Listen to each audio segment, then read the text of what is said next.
Today, we're diving into something that might just shake up your training, reverse periodization, and specifically for triathletes. Oh, this is a good one. It is. Yeah, and we're going to be basing this primarily on the work of Coach Brett Sutton in his book, Right.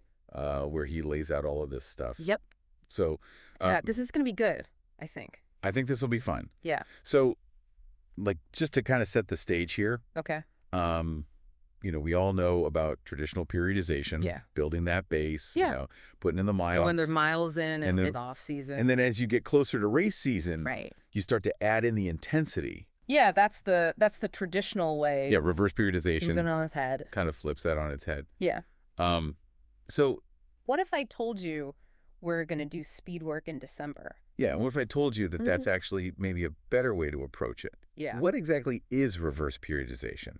So reverse periodization is this concept where instead of building that aerobic base first, Right. you actually prioritize speed work early in the season. Okay. And then you gradually increase your endurance volume as you get closer to your key races. Right. And the best part, this isn't just some random theory. This comes straight from a coach who's worked with a ton of Olympic and world champion triathletes. Names you would definitely recognize. Absolutely. It's So- it's hard to argue with those results. It is. That's for sure. And we're not just talking about yeah. like some small local races. We're talking Olympic medals, Yeah, Olympics, world championship titles. World He's Championship. an Ironman Hawaii. It's like all of it. the biggest stages in the sport. Yeah. So he's clearly on to something. He's definitely doing something right. Right. Yeah. And some of the athletes that he's Yeah. worked with, I mean, just some huge names. Oh, absolutely. Nicola Spirig, Yeah. Yeah. Daniela Rife, Mm-hmm.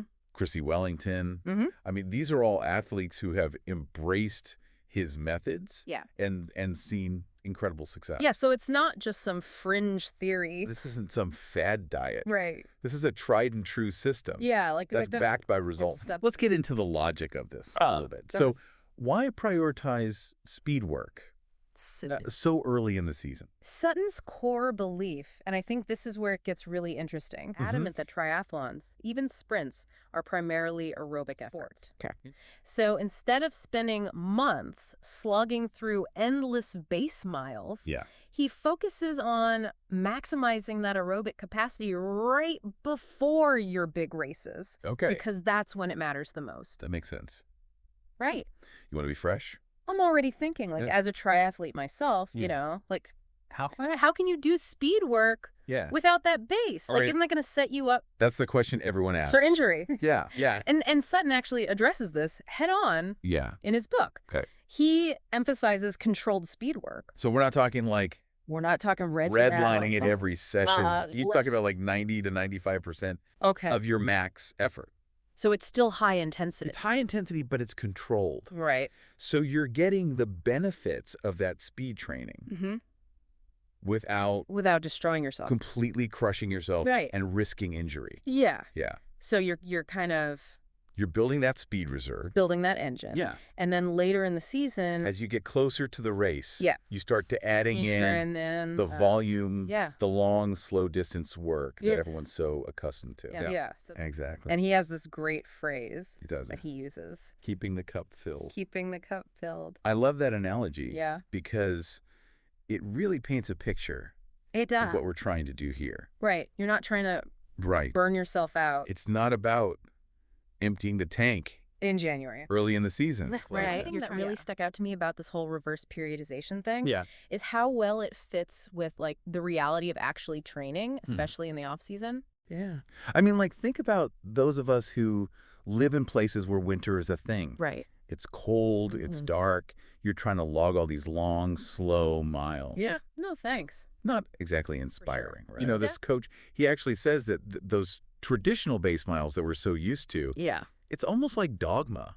Interesting. Like, we need to break away from that thinking. Hmm. He thinks shorter, more intense workouts, Okay. those are much better suited for the winter months. So you're saying like trade those soul-crushing runs in the freezing cold Yeah. for some high-intensity stuff in the gym Exactly. where it's warm and dry. Yeah, much better for you mentally and physically. Okay. Yeah. Because those short, Yeah. high-quality workouts Mhm. are much more manageable Yeah. when you're dealing with those less than ideal conditions. Yeah. you know? It's a lot easier to hop on the trainer for 45 minutes Get a hard workout in. and do some hard intervals Well, yeah. than it is to try and bundle up and go out for a 4-hour ride Nobody wants to do that in the freezing cold. in the snow. Yeah. That's not what we want. So I like how this kind of fits in with that natural rhythm, with the natural rhythm of the off season. Of the off season, where, you know, your body's probably telling you to rest anyway. Sutton has been advocating this. Yes, for decades. Decades. Yeah. And he's even said, like, back in the 90s. He was way ahead of his time. It was like traditional triathlon coaching methodology is outdated. And Neanderthal compared to what he knew. And he's so confident in this approach. Yeah. So the key takeaway is that reverse periodization is adaptable to any race distance. It's about tailoring the specifics to your individual goals. And that's where having a knowledgeable coach can be incredibly valuable. They can help you fine-tune those details and create a training plan that's tailored to your specific needs. How do you trust this process when it feels so different from what you're used to?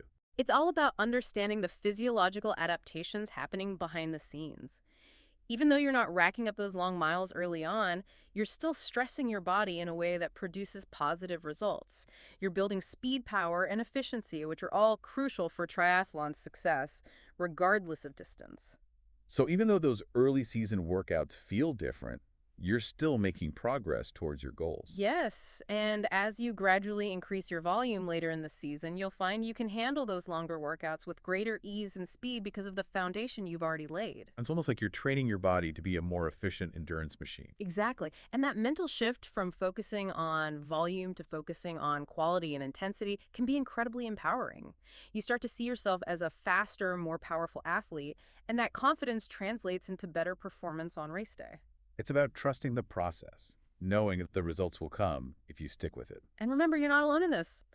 Countless athletes, including some of the best in the world, have adopted this method and seen remarkable results. It's about breaking free from those old paradigms and embracing a new way of thinking about endurance training. That's what makes this whole concept so exciting. It's about pushing the boundaries of what's possible and exploring unconventional approaches that might just revolutionize your training. So for any triathletes and coaches out there who are ready to shake things up and try something different, I encourage you to dive deeper into reverse periodization. Read Sutton's writings, find coaches who understand and implement this method, and be open to experimenting. It might feel counterintuitive at first, but remember, sometimes the most significant breakthroughs come from challenging conventional wisdom. You might just discover that reverse periodization is the key to unlocking your full potential in triathlon, no matter what distance you're training for. So are you ready to flip the script on your training? The choice is yours. But remember, in the world of endurance sports, there's always more to learn, more to explore, and more to achieve. Keep pushing those boundaries. Never stop seeking ways to elevate your performance, and most importantly, have fun out there.